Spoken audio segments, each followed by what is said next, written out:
ইন্নামাল মুমিনুনা আল্লাযীনা ইযা যুকিরাল্লাহু ওয়াজিলাত কুলুবুহুম। জোরে বলুন আল্লাহু আকবার। নিজে আল্লাহ পাক নিজেই মুমিনদের বৈশিষ্ট্য চরিত্র তুলে ধরতেছেন। তার আগে আমরা জানবো এই সূরাটি আল্লাহ পাক কেন নাযিল করলেন, কি কারণে নাযিল করলেন। কোরআনুল কারীমের কোন আয়াত, কোন সূরা কোন কারণ ছাড়া, বিনা কারণে, বিনা প্রেক্ষাপটে আল্লাহ নাযিল করে নাই। নিশ্চয়ই কোনো না কোনো কারণ আছে। প্রিয় ভাইয়েরা আমার, আমি আপনাদের সামনে পৃথিবীর বিখ্যাত কয়েকটি তাফসিরের কিতাবের নাম বলবো, যেই তাফসির থেকে এই আজকের আলোচনা আমি আপনাদের সামনে তুলে ধরার চেষ্টা করব। এর মধ্যে একটি তাফসির হলো তাফসিরে ইবনে কাসির, তাফসিরে বাইজামি, তাফসিরে কাশাফ, তাফসিরে ফি জিলালিল কুরআন।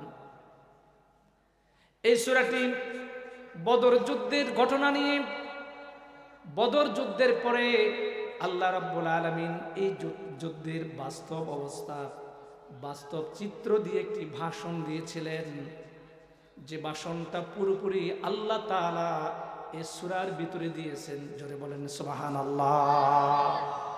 আমরা সবাই জানি বদরের যুদ্ধ হয়েছিল রাসূল করিম সাল্লাল্লাহু আলাইহি সাল্লাম যখন মক্কা থেকে মদিনায় হিজরত করেন। হিজরতের দ্বিতীয়তম বৎসরে 17ই রমজান, দ্বিতীয় হিজরি 17ই রমজান, যেখানে মুসলমানদের সংখ্যা ছিল 313 জন, আর অন্যদিকে কাফের মুশরিকের সংখ্যা ছিল 1000-এর অধিক। অস্ত্র শস্ত্র সব কিছু মুসলমানদের চাইতে বেশি ছিল। কথা বলেন ঠিক কিনা? সৈন্য সংখ্যা বেশি, অস্ত্র শস্ত্র বেশি, ট্রেনিং প্রাপ্ত তেজস্ক্রিয় ধোঁয়া আর বাছাই করা যুবক দীর্ঘদিন ধরে প্ল্যান করেছে, প্রশিক্ষণ দিয়েছে, ট্রেনিং দিয়েছে, তাদেরকে বদরের প্রান্তরে নিয়ে এসেছে। এর একটি মাত্র কারণ, ইসলামকে দুনিয়ার বুক থেকে নিচ্ছিন্ন করে দেবে। নিচ্ছিন্ন করা কি সম্ভব হয়েছে? কথা বলেন, সম্ভব হয়েছে? আজও কি সম্ভব হবে? কিয়ামত পর্যন্ত সম্ভব হবে?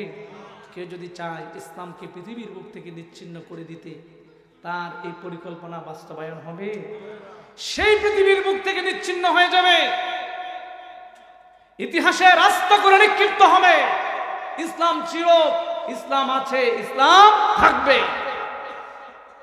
যুগে যুগে কালে কালে ইসলামকে পৃথিবীর বুক থেকে নিচ্ছিন্ন করার জন্য ষড়যন্ত্র হয়েছিল, ষড়যন্ত্র হচ্ছে, ভবিষ্যতেও হবে, কিন্তু তারা সফল হবে? যদি বলেন হবে না। সংখ্যা দিয়ে কোনোদিন ইসলাম মুসলমানরা বিজয় লাভ করে নাই,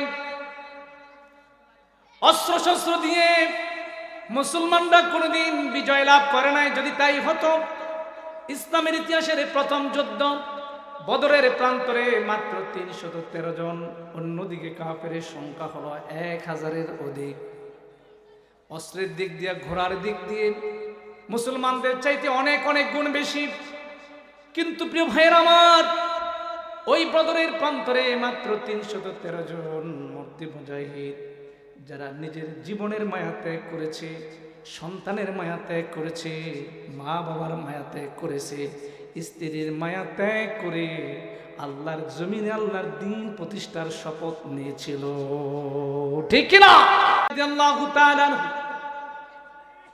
তার সন্তান পিতাকে বললেন, ও আমার প্রিয় বৎস পিতা, ও আমার আব্বাজান, বদরের প্রান্তরে একবার নয়, দুইবার নয়, আপনি আমার তরবারি নিচে 3 বার পড়েছিলেন। 3 বার আমি আপনাকে ছেড়ে দিয়েছি, কারণ আপনি আমার পিতা। কয়বার? জোরে বলেন, কয়বার? আবু বকর সিদ্দিক রাদিয়াল্লাহু তাআলা হলেন সত্যের পক্ষে, ইসলামের পক্ষে। তার কলিজার টুকরা সন্তান হলো ইসলাম বিরোধী শক্তির পক্ষে, কাফেরদের, মুশরিকদের পক্ষে। ইসলামকে দুনিয়া থেকে নিচ্ছিন্ন করে দেওয়ার জন্য বাবার বিরুদ্ধে অস্ত্র ধারণ করেছে। এই বিশাল যুদ্ধ, কঠিন যুদ্ধ, ভয়াবহ যুদ্ধ, হযরতে আবু বকর সিদ্দিক রাদিয়াল্লাহু তাআলা আনহুর সন্তান আবু বকর রাদিয়াল্লাহু তাআলা আনহুকে ডেকে বললেন, ও আব্বা জান, একবার নয় দুইবার নয়, বদরের প্রান্তরে আপনি আমার তরবারের নিচে 3 বার পড়েছিলেন। পিতার প্রতি সন্তানের মায়া, সন্তানের ভালোবাসার কারণে আমি আপনাকে ছেড়ে দিয়েছি। এইবারে দেখেন কেমন ঈমান, সাহাবীদের ঈমান কেমন। আল্লাহর দ্বীনের মুজাহিদ সাইয়েদনা হযরত আবু বকর সিদ্দিক রাদিয়াল্লাহু তাআলা আনহুর ঈমানটা কেমন। তিনি বললেন, ও আমার কলিজার টুকরা সন্তান, বদরের প্রান্তরে তুমি আমাকে 3 বার তোমার তরবারের নিচে পেয়ে গিয়েছো, ছেড়ে দিয়েছো, আমাকে আঘাত করো নাই। আল্লাহর কসম করে বলি, একবারও যদি তুমি আমার তরবারের নিচে পড়তে, আমি আবু বকর তোমাকে আস্ত রাখতাম না। জোরে বলেন না আল্লাহু আকবার। সেই যুদ্ধ সংগঠিত হওয়ার পরে গনিমতের মাল, যুদ্ধলব্ধ সম্পদ কিভাবে বিতরণ হবে, কে কত অংশ পাবে, এর বিস্তারিত বিবরণ দিয়ে আল্লাহ রাব্বুল আলামিন এই সূরাটা নাযিল করেছেন। জোরে বলেন সুবহানাল্লাহ। এটা নাযিলের কারণ, এই সূরা নাযিলের কারণ আপনাদের সামনে তুলে ধরলাম। প্রিয় ভাইরা আমার, এবার আসুন এই সূরার ফজিলত, উপকারিতা একটু জানার দরকার আছে না নাই? কথা বলেন, জানার দরকার আছে? আপনাদের মনোযোগ আছে? সবাই আছে তো? বলেন ইনশাআল্লাহ। প্রিয় ভাইরা আমার, কেউ যদি কোনো আল্লাহর বান্দা যদি সকাল এবং সন্ধ্যা কান খাড়া করে শোনেন, কোন আল্লাহর বান্দা যদি সকাল এবং সন্ধ্যা যদি সূরা আনফালের 1 থেকে 3টি আয়াত তেলাওয়াত করে, কয়টা আয়াত? জোরে বলেন কয়টা? কোন আল্লাহর বান্দা যদি প্রত্যেক দিন সকাল এবং সন্ধ্যা, সকালবেলা 3 আয়াত, আবার সন্ধ্যাবেলা 3 আয়াত, সকাল সন্ধ্যা যদি 2 বার 3 আয়াত করে তেলাওয়াত করে, 24,000 ফেরেশতা কিয়ামত পর্যন্ত যত ইবাদত করবে, যত নেক আমল করবে, সমস্ত ইবাদত আর নেক আমলের সওয়াব আল্লাহ রাব্বুল আলামিন তার আমলনামায় লিখে দেবে। কয় আয়াত? জোরে বলেন না কয় আয়াত? পারবো তো ইনশাআল্লাহ। যারা কোরআন পড়তে পারি তাদের জন্য এটা সহজ। কি ফজিলত, কি তাৎপর্য। এরপরে ফজিলত, দ্বিতীয় ফজিলত বর্ণনা করা হয়েছে, যে ব্যক্তি সূরা আনফাল তেলাওয়াত করবে, আল্লাহ রাব্বুল আলামিন তার জন্য একজন ফেরেশতা নিযুক্ত করবেন, যে ফেরেশতা শয়তান যখন আপনাকে আক্রমণ করতে আসবে, শয়তানের গালের মধ্যে চাবুক মারতেই থাকবে। জোরে বলুন আল্লাহু আকবার। তেলাওয়াতকারী এবং শয়তানের মধ্যে একটা দেওয়াল তৈরি হয়ে যাবে, পার্টিশন তৈরি হয়ে যাবে। এই কারণে শয়তান তার কোনো ক্ষতি করতে পারবে না। এটা হলো দ্বিতীয় ফজিলত। 3 নম্বর ফজিলত, কোন আল্লাহর বান্দা যদি সূরা আনফাল তেলাওয়াত করে, কিয়ামতের ময়দানে সেই বান্দাকে আল্লাহ পাক তার কাছে কাছে ডাকবেন, ডেকে বলবেন, ও আমার বান্দা, ও আমার বান্দা। হাসরের ময়দানে একটা নয়, দুইটা নয়, 12টা সূর্য চলে আসলো মাথার 1 হাত অথবা 1 বিঘত উপরে, জমিনটা তামা হয়ে গেল। হাসরের ময়দানে পানি পানি বলে চিৎকার হচ্ছে। এমন কঠিন মুহূর্তে আল্লাহ পাক সূরা আনফাল তেলাওয়াতকারীকে ডেকে বলবেন, ও আমার বান্দা, তুমি আমার আরশের ছায়ার নিচে জায়গা নাও। জোরে বলেন না সুবহানাল্লাহ। তাহলে 3টি ফজিলতের কথা আমরা শুনলাম সূরা আনফাল, কোরআনুল কারীমের 7 নম্বর সূরা, যার ভিতরে 75টি আয়াত আছে, মাদানী সূরা, 10টা রুকু আছে। আমি যে আয়াতটি তেলাওয়াত করেছি এটি হলো 2য় আয়াত। এই পর্যন্ত মুখস্থ থাকবে তো ইনশাআল্লাহ? কথা বলেন, থাকবে? আল্লাহ পাক কবুল করেন, বলেন আমিন। প্রিয় ভাইরা আমার, আমরা যারা এখানে আছি ঈমানদার, কি বলেন, ঠিক কিনা? কথা বলেন না, আমরা কি ঈমানদার? আচ্ছা বলেন তো, নেক আমল করলে, সওয়াবের কাজ করলে ঈমান বাড়ে না কমে? আমরা এখন কি কাজ করতেছি? কথা বলেন, কি কাজ করতেছি? আমরা কি চাই আমাদের ঈমানের পাওয়ারটা বাড়ুক? আমাদের ঈমানের পাওয়ারটা কমুক না বাড়ুক? কি কাজ করলে আপনার ঈমানের তেজ বাড়বে, ঈমান মজবুত হবে দুর্বল ঈমানের চাইতে? ও কুমিল্লা জেলার দেনার দিয়ার, দাউদকান্দির দেনার দিয়ার মুসলমান ভাইয়েরা, আজকে আমাদের ইমান কোন জায়গায় চলে গেছে? এক কাপ চায়ের কাছে আমাদের ইমান বিক্রি হয়ে যায়, কথা বলেন ঠিক কিনা? 500 টাকার কাছে আমাদের ইমান বিক্রি হয়ে যায়। একটা গরুর মাথা বাজারে যদি আপনি কিনতে যান, ওই খালাসির কাছ থেকে 2-3 হাজার টাকা গরুর মাথা বিক্রি হয়, কথা বলেন ঠিক কিনা? কিন্তু মানুষের মাথা 500 টাকায় বিক্রি হয়। তাহলে গরুর মাথার মূল্য বেশি, মানুষের মাথার মূল্য কম। এরকম মানুষ এই সমাজে আছে না নাই? এর কারণটা কি? এর ঈমান হলো দুর্বল, কথা বলেন ঠিক কিনা? এর ঈমান কত দুর্বল চিন্তাও করে না। হারে আমার মূল্যবান সম্পদ, আমার সবচেয়ে শ্রেষ্ঠ সম্পদ, আমার শ্রেষ্ঠ দৌলত ঈমানটা 500 টাকা 1000 টাকার কাছে বিক্রি করে দিয়েছি। এই বিক্রি করার কারণে ইসলামের বিরুদ্ধে যত আঘাত আসবে, কোরআনের বিরুদ্ধে যত আঘাত আসবে, আইন রচনা হবে, সমস্ত গুনাহগুলো, অপরাধের গুনাহগুলো আপনার কাতারেও যাবে, আপনার আমলনামাও যাবে। জোরে বলেন নাউজুবিল্লাহ। প্রিয় ভাইয়েরা, আমার ঈমান কিভাবে বাড়বে? আর ঈমান, সাহাবীদের ঈমান কেমন ছিল? আল্লাহর নবীজির একজন সাহাবী হযরত আব্দুল্লাহ ইবনে হুযায়ফা রাদিয়াল্লাহু তাআলা আনহু, ইসলামের ইতিহাসের দ্বিতীয় খলিফা, আমিরুল মুমিনিন হযরত ওমর ফারুক রাদিয়াল্লাহু তাআলা আনহুর শাসনামলের কথা আমরা সবাই জানি। ওমর ফারুক ছিলেন এই অর্ধেক জাহানের শাসনকর্তা, কথা বলেন ঠিক কিনা? সেই সময় টেলিফোন ছিল, এয়ারলেস মানে ওয়্যারলেস ছিল, আইফোন ছিল, কম্পিউটার ছিল, ইন্টারনেট ছিল, প্লেন ছিল, উড়োজাহাজ কিছুই ছিল না। কিন্তু অর্ধেকটা পৃথিবী শাসন করেছে। কোন মানুষ অন্যায় অনাচার করার সাহসও পায় নাই, কথা বলেন ঠিক কিনা?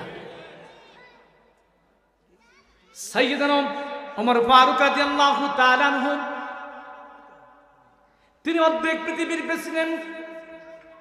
তার সময় একটা যুদ্ধ রোমানদের সাথে, তৎকালীন পরাক্রমশালী পৃথিবীর পরাক্রমশালী শক্তি ছিল রোমান এবং পারস্য। বর্তমানে যেভাবে পৃথিবীর পরাক্রমশালী শক্তি আমেরিকা এবং রাশিয়া, কথা বলেন ঠিক কিনা? ওই সময়ের পরাক্রমশালী রাষ্ট্র পারস্য এবং রোম। রোমের বাদশার নাম হলো হিরাক্লিয়াস। প্রিয় ভাইয়েরা আমার, তাদের সাথে বিশাল যুদ্ধ। রোমান সম্রাট হিরাক্লিয়াস তার সেনাপতিকে ডাক দিয়ে বলল, যুদ্ধে কে জিতলো আর কে পরাজিত হলো, এটা যেমন প্রয়োজন তেমনি ভাবে নবীজির সাহাবীদের ঈমান আমি পরীক্ষা করতে চাই। যুদ্ধের ময়দানে যদি নবীজির কোনো সাহাবীকে গ্রেফতার করা হয়, আমার দরবারে যেন হাজির করা হয়। আমার দরবারে কি করা হয়? হাজির করা হয়। ঘটনাক্রমে আল্লাহ নবীজির সাহাবীদের একটি দল গ্রেফতার হয়ে গেল যুদ্ধের ময়দানে। গ্রেফতার হওয়ার পর রাজ দরবারে নিয়ে যাওয়া হলো।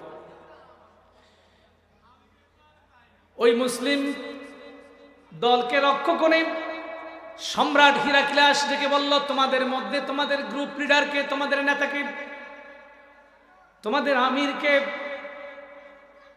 আল্লাহর নবীজির সাহাবীরা বলল, আমাদের নেতা হলেন হযরতে আব্দুল্লাহ ইবনে হুযায়ফা রাদিয়াল্লাহু তাআলা আনহু। রোমান সম্রাট বলল, আব্দুল্লাহ ইবনে হুযায়ফা, আপনি আমার কাছে আসুন, আপনার সাথে আমার কিছু কথাবার্তা রয়েছে। রোমান সম্রাট তাকিয়ে দেখলো, নবীজির সাহাবীরা দেখতে তো সুন্দর, নুরানি চেহারা, রাজ দরবারে উপস্থিত। সবাই বলাবলি করলো, মনে হয় একটু পরে রাজা আদেশ দিবে নবীজির সকল সাহাবীদেরকে হত্যা করার জন্য। রাজ দরবারে পিনপতন নীরবতা। কি আদেশ দেন বাদশাহ? রোমান সম্রাট ডাক দিয়ে বললেন, আব্দুল্লাহ ইবনে হুযায়ফা, দয়া করে আপনি আমার কাছে আসেন, আমার পাশে যে চেয়ারটাই, চেয়ারে বসেন। সবাই তাকে দেখলো। এইবার রাজা চিন্তা করলো, নবীজির সাহাবীদের ঈমান, আমি ঈমানের পাওয়ার, ঈমানের তেজস্ক্রিয়তার কথা আমি ইতিপূর্বে শুনেছি, কিন্তু আজকে একটু পরীক্ষা করে দেখতে চাই, সাহাবীদের ঈমান আর আমাদের ঈমান কি সমান? আকাশ আর জমিন বাধ্য। এই ঘটনাটা এই আয়াতের সাথে সংশ্লিষ্ট বিদায় বলতেছে। আমার চেয়ারে বসুন আল্লাহর নবীর সাহাবী আব্দুল্লাহ ইবনে হুযায়ফা রাদিয়াল্লাহু তাআলা আনহু রোমান সম্রাট হিরাক্লিয়াসের পাশে বসলেন। সম্রাট বলল, আপনাকে মুক্ত করে দিব, আপনাকে ছেড়ে দিব, যদি আপনি আমার একটা শর্ত পূরণ করেন, আপনাকেও ছেড়ে দিব, আপনার সঙ্গীদেরকেও ছেড়ে দিব। জোরে বলুন আল্লাহু আকবার। কে প্রস্তাব দিচ্ছে? রোমান সম্রাট। কাকে? রাসূলের সাহাবী। কি সে শর্ত? বললেন, আপনি হলেন ঈমানদার, আপনি হলেন মুসলিম, আমি আপনার সাথে সম্পর্ক কায়েম করতে চাই, আপনাকে আমার খুব পছন্দ হয়েছে, ভালো লেগেছে। এখন পছন্দ হয়েছে, ভালো লেগেছে, যদি দুইজন দুই মেরুতে থাকি তাহলে তো হয় না, দুজন একই মেরুতে চলে আসি। আমি আপনাকে প্রস্তাব দিচ্ছি, আপনি ইসলাম ধর্ম ত্যাগ করেন, খ্রিস্ট ধর্ম গ্রহণ করেন, তাহলে আমার পরমা সুন্দরী যুবতী কন্যা রয়েছে, তার সাথে আমি আপনার বিয়ে দেব। কে বলতেছে? বাদশাহ। কে বলতেছে? বাদশাহ। কাকে? রাসূলের সাহাবী। আমরা হলে কি করতাম? এত বড় বিশাল সাম্রাজ্য, রোমান সম্রাট হিরাক্লিয়াস, তার সাম্রাজ্যের আয়তন ভারতীয় উপমহাদেশের চাইতে বড়। পাক ভারত বাংলাদেশ এটাকে বলে ভারতীয় উপমহাদেশ, এর চাইতে অনেক বড়। আল্লাহর নবীর সাহাবীর ঈমান কেমন ছিল লক্ষ্য করে দেখুন। ডাক দিয়ে বললেন, ও রোমান সম্রাট হিরাক্লিয়াস, তুমি আমাকে যে প্রস্তাব দিয়েছ, এই প্রস্তাব দূরে থাক, এর চাইতে যদি আরো বড় প্রস্তাব নিয়ে আসো, যে কালেমা আমি উচ্চারণ করেছি, যে ঈমানের, যে ঈমানদারের খাতায় আমি নাম নিজেকে লিখিয়েছি, কোনদিন আমি ঈমান ত্যাগ করব না, আমি কিছুতেই আমার ঈমান ত্যাগ করব না। প্রথমে নারী দিয়ে লোভ দিল। কি দিয়ে? নারী দিয়ে। সুন্দরী নারী, তাও রাজার মেয়ে, সম্রাটের মেয়ে। সম্রাট চিন্তা করলো, না হচ্ছে না, একে তো সহজেই বশ করা যাচ্ছে না, দুর্বল করা যাচ্ছে না, দ্বিতীয় প্রস্তাবটা দিল। ও আল্লাহর নবীর সাহাবী, শোনো, তুমি যদি খ্রিস্টান ধর্ম ত্যাগ করো আর আমার মেয়েকে বিয়ে করো, এই বিশাল রোম সম্রাটের অর্ধেকটাও আমি তোমারে দিয়ে দেব। আল্লাহর নবীর সাহাবী হযরতে আব্দুল্লাহ ইবনে হুযায়ফা রাদিয়াল্লাহু তাআলা আনহু ডেকে বললেন, রোমান সম্রাট, আপনি কাকে সম্পদের লোভ দেখাচ্ছেন, রাজত্বের লোভ দেখাচ্ছেন, নারীর লোভ দেখাচ্ছেন? কিছুতেই আমি যেই কালেমা উচ্চারণ করেছি ওই কালেমা ত্যাগ করতে পারবো না। এবার সম্রাট তৃতীয় প্রস্তাব দিল, শোনেন, আমার একটাই মাত্র কন্যা, আর কোনো পুত্র সন্তান নেই, যদি আপনি আমার কন্যাটাকে বিয়ে করেন তাহলে অর্ধেক সাম্রাজ্যের মালিক হবে, এরপরে আমার ইন্তিকালের পরে গোটা রোমান সাম্রাজ্যের মালিক আপনি হয়ে যাবেন, এরপরেও আপনি আমার প্রস্তাব গ্রহণ করেন।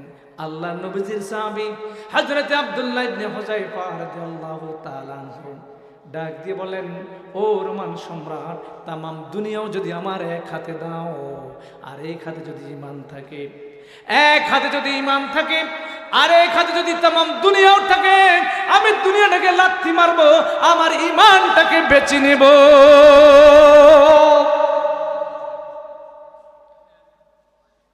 ঈমানের দাবি যদি কুরবানি হয়, সে দাবি পূরণে আমি তৈরি থাকি যেন। ও গো দয়াময় আমার প্রভু দয়াময়, ও গো দয়াময় আমার প্রভু দয়াময়। যদি বলেন আলহামদুলিল্লাহ। সব কিছু এক পাল্লায়, আর ইমান যদি আরেক পাল্লায় রাখা হয়, আমরা বেছে নিব কোনটা? ইমান। ইমান বাঁচবো না সম্পদ? কথা বলেন, ইমান না সম্পদ? আগামী দিনে ইমান পরীক্ষার সময় এসে গেছে, কথা বলেন ঠিক কিনা? ও বাংলাদেশের মুসলমান, দাউদকান্দির মুসলমান, সত্যিকার ইমানদার কারা, মুমিন কারা, জাস্টিফাই করার সময় এসে গেছে, কথা বলেন ঠিক কিনা? এই সময়ে, পরীক্ষার সময়ে আমরা থাকবো কার পক্ষে? আল্লাহর পক্ষে নাকি শয়তানের পক্ষে? আল্লাহ কবুল করেন, বলেন আমিন। এইবার বাদশা চিন্তা করলো না, একে সহজেই লোভ দিয়ে দুর্বল করা যাচ্ছে না, এবার তাকে শারীরিক নির্যাতন করতে হবে। ঈমান কাকে বলে? রাজ দরবারে লোকদেরকে ডাক দিয়ে বলল, একে জেলখানায় নিক্ষেপ করো। জেলখানার ভিতরে তাকে কোনো খাবার দেওয়া যাবে না, কোনো পানি দেওয়া যাবে না। 1 সপ্তাহ পর্যন্ত তার খাবার বন্ধ, পানিও বন্ধ। একজন ডাক্তার নিযুক্ত করা হলো। ডাক্তারকে বললে, আপনি মাঝে মাঝে গিয়ে দেখবেন বেঁচে আছে না মারা গেছে। আল্লাহর নবীর সাহাবী হযরত আব্দুল্লাহ ইবনে হুযায়ফা রাদিয়াল্লাহু তাআলা আনহু ওই জেলখানার ভিতরে না খেয়ে আছেন, পানি পর্যন্ত পান করতে পারে না, খাবারও নাই। 1 সপ্তাহ পরে ডাক্তার গিয়ে দেখলো, পরীক্ষা নিরীক্ষা করে দেখলো দুর্বল হয়ে গেছে। এই মুহূর্তে যদি খাবার দেওয়া না হয়, বড় ধরনের দুর্ঘটনা ঘটতে পারে। খলিফাকে ডেকে বলল, সম্রাটকে ডেকে বলল, ও রোমান সম্রাট, যদি তাকে বাঁচিয়ে রাখতে হয় এই মুহূর্তে তার জন্য খাবার খুবই প্রয়োজন। আব্দুল্লাহ ইবনে হুযায়ফার জন্য খাবার খুবই প্রয়োজন। 1 সপ্তাহ পর্যন্ত খাবার বন্ধ, পানি বন্ধ, খাদ্য সবকিছু বঞ্চিত করা হয়েছে। শরীর দুর্বল হয়ে গেছে, হাঁটতে পারে না, দাঁড়াতে পারে না। এমত অবস্থায় খাবার দেওয়া হলো। এই খাবারের মেনু হলো শুকরের গোশত, জোরে বলেন নাউজুবিল্লাহ। আর যে পানি দেওয়া হলো, সে পানি হলো মদ। আল্লাহ নবী সাহাবীর ঈমান লক্ষ্য করে দেখেন, ও দাউদকান্দির দেনার দিয়ার মুসলমান ভাইয়েরা, যুবকেরা, তরুণেরা, মুরব্বীরা, আমাদের ঈমান আল্লাহ নবীজির সাহাবীর ঈমান একটু কম্পেয়ার করেন, পার্থক্য করে দেখেন। ডাক্তার যখন এই খাবার নিয়ে আব্দুল্লাহ ইবনে হুযায়ফা রাদিয়াল্লাহু তাআলা আনহুর কাছে গেল, খাবার দেখার সাথে সাথে তিনি খেতে পাগল হয়ে গেলেন। 1 সপ্তাহ না খাওয়া। ডাক্তার বলল, আব্দুল্লাহ ইবনে হুযায়ফা, আপনার সামনে যে খাবার দিচ্ছি জানেন এগুলো কি? এগুলো হলো শুকরের গোশত, আর যে পানি আপনার জন্য দেওয়া হয়েছে এটা হলো মদ। আল্লাহর নবীজির সাহাবী এতক্ষণ পর্যন্ত গায়ে কোনো শক্তি ছিল না, পাওয়ার ছিল না, উঠেও দাঁড়াতে পারে না, হাঁটতেও পারে না। কোথায় থেকে এত শক্তি আসলো? সমস্ত শক্তি দিয়ে লাথি মেরে খাবারগুলো দূরে নিক্ষেপ করলো। আর জোরে বলেন না সুবহানাল্লাহ। ঈমান কাকে বলে? ঈমান কি জিনিস?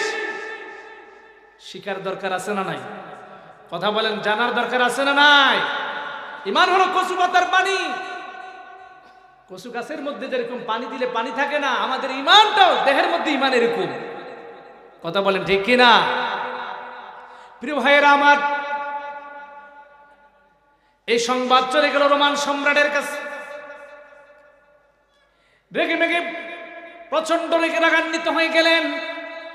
ডাক দিয়ে বললেন, তাকে ধরে নিয়ে আস। আর সৈন্যদেরকে বললেন, তোমরা তেল গরম করো বরফ কড়াইয়ের মধ্যে।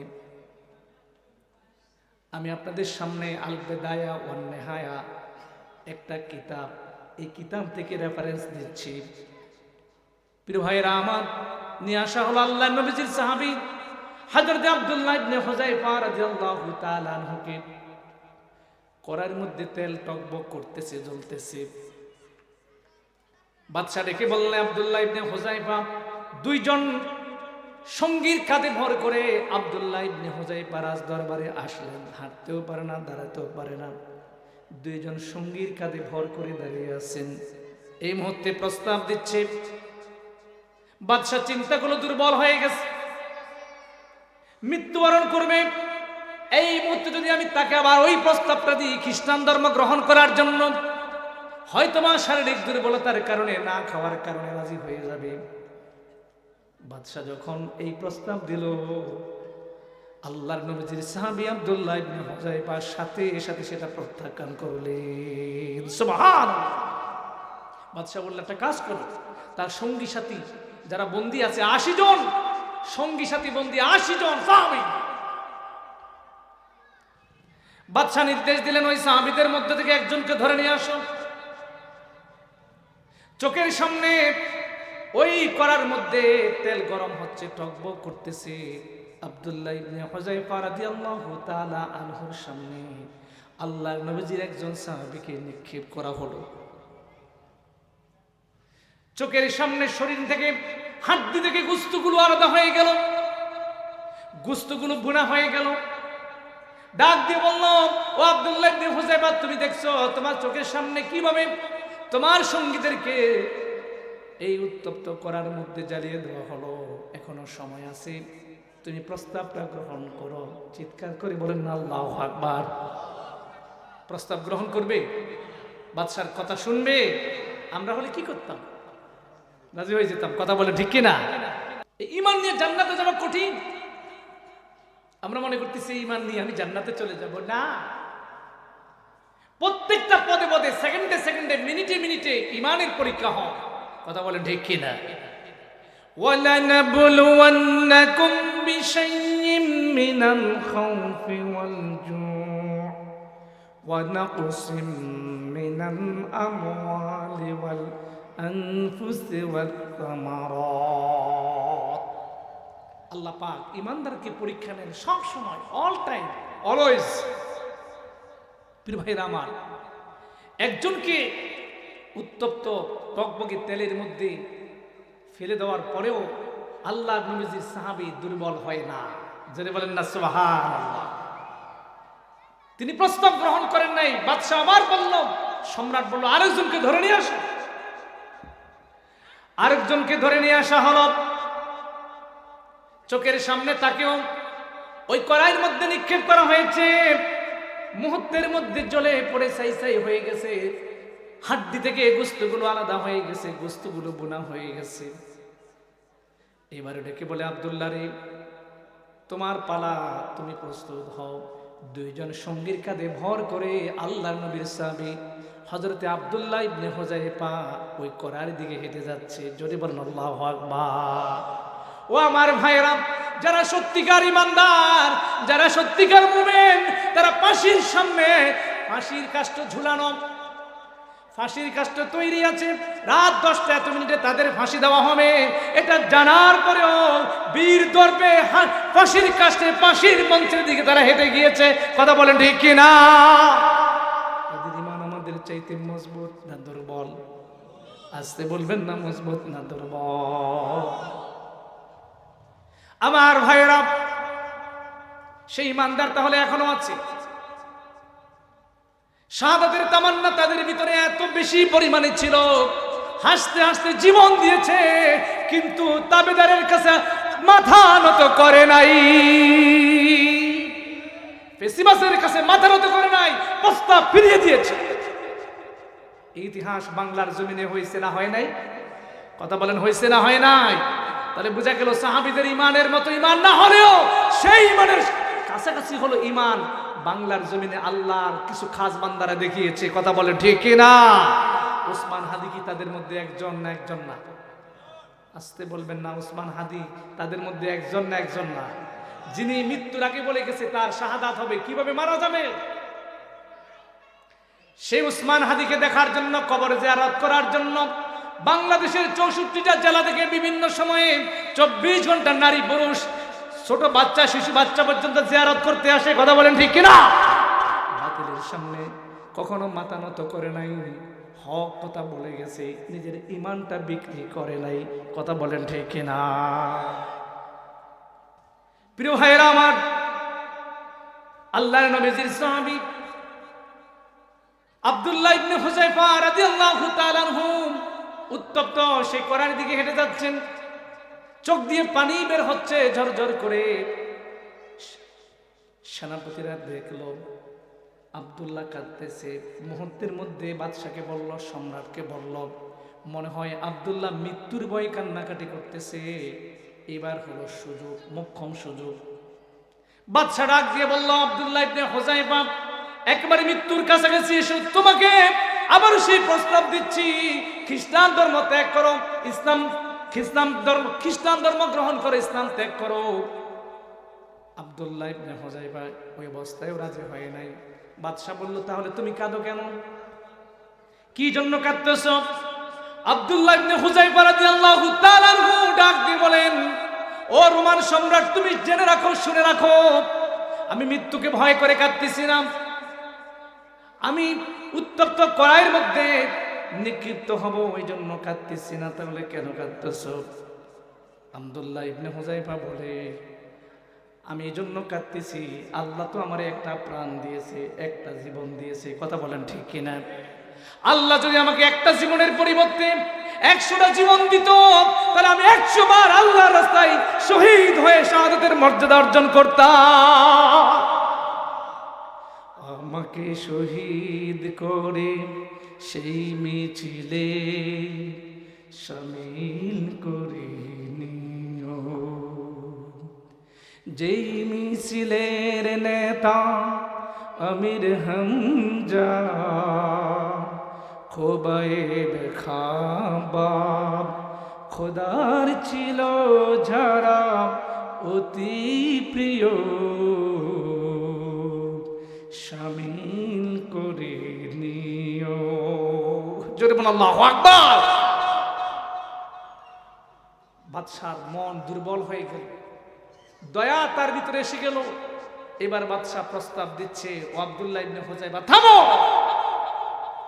উত্তপ্ত করার মধ্যে তোমাকে পড়া লাগবে না, একটা শর্ত যদি তুমি পূরণ করো তাহলে তুমিও মুক্তি পাবে, তোমার সঙ্গী সাথীরাও মুক্তি পাবে। চিৎকার করে বলেন আল্লাহু আকবার। আব্দুল্লাহ ইবনে হুযায়ফা ডাক দিয়ে বললেন, বাদশা সাহেব, নতুন প্রস্তাবটা কি? নতুন প্রস্তাব হলো, আমার কপালে একটা চুমু দেওয়া লাগবে, তোমার পবিত্র মুখ আমার কপালে চুমু দেওয়া লাগবে। আব্দুল্লাহ ইবনে হুযায়ফা চিন্তা করলেন, আমার জন্য নয়, আমার সঙ্গীদের জন্য। 80 জন আল্লাহর নবীর সাহাবী বন্দী, তাদেরকে জীবিত অবস্থায় বন্দী দশা থেকে মুক্ত করার জন্য আমি বাদশার কপালে চুমু দিতে রাজি আছি। জোরে বলুন আল্লাহু আকবার। আব্দুল্লাহ ইবনে হুযায়ফা বললেন, বাদশা আমি রাজি, তবে আমার একটা শর্ত আছে, আমি আপনার কপালে চুমু দিব, এই বিনিময়ে আমাকে যেভাবে আপনি মুক্ত করে দিবেন, আমার সঙ্গী সাথে আল্লাহর নবীর সাহাবী সকলকে আপনাকে মুক্ত করে দেওয়া লাগবে। বাদশাহ প্রস্তাব গ্রহণ করলো, আব্দুল্লাহ ইবনে হুযায়ফা চুমু দিল, 80 জন সাহাবী সহ আব্দুল্লাহ ইবনে হুযায়ফা সব মুক্তি পেয়ে গেলে। আমার প্রিয় ভাইয়ের, এই ঘটনার মাধ্যমে কি বুঝলাম? নারীর লোভ দেখিয়েছে, সম্পদের লোভ দেখিয়েছে, রাজত্বের লোভ দেখিয়েছে, কথা বলেন ঠিক কিনা? শারীরিক নির্যাতন করেছে, না খাওয়াইয়া রেখেছে, বিষ দিয়েছে, সামনে শুকুরের গোশত দিয়েছে, মদ দিয়েছে। এটা দিয়ে পরীক্ষা করার পরেও আল্লাহ নবীজির সাহাবীদেরকে ঈমান থেকে 1 চুল পরিমাণও সরাতে পারছে? তাহলে আমাদের জন্য আজকের এই তাফসীর থেকে শিক্ষা আছে না নাই?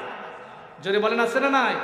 আল্লাহ তাআলা বললেন, ইন্নামাল মুমিনুনা আল্লাযীনা ইযা যুকিরাল্লাহু ওয়াজিলাত কুলুবুহুম, নিশ্চয়ই ইমানদার তারা, নিশ্চয়ই মুমিন তারা। আল্লাহ পাক বলতেছেন, ইযা মানে যখন, যুকিরা স্মরণ করা হয়, আল্লাহ মানে আল্লাহ, তাদের সামনে যখন আল্লাহ পাকের নাম উচ্চারণ করা হয়, ওই আল্লাহর বান্দাদের সামনে যখন আল্লাহর নাম উচ্চারণ করা হয়, আল্লাহর নাম যখন স্মরণ করা হয়, তাদের মৃত কলিজাটা, মৃত কলবটা জিন্দা হয়। জোরে বলুন আল্লাহু আকবার।